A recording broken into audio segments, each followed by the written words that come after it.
This is Jeffrey St. Laurent with the Selling Coaching Minute for coaches wanting to transition to a full-time business. On a previous Selling Coaching Minute, episode number 126, I talked about the absolute best way of getting clients, and that's using seminars. When it comes to using seminars to get clients, it's vital that we understand why it's the best and fastest way to get them.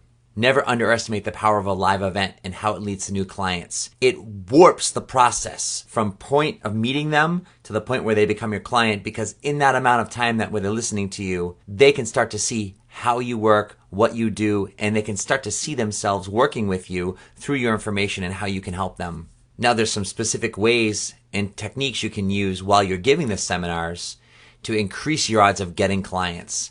And I want to help you with this. I did a detailed call called How to Use Seminars to Get Clients, where I go over some of these ways we can get clients and build a value for them during our events. If you want to listen to that call, go to my website, sellingcoaching.com, under the university, click the search bar, type in call 28, hit enter, and you're ready to learn.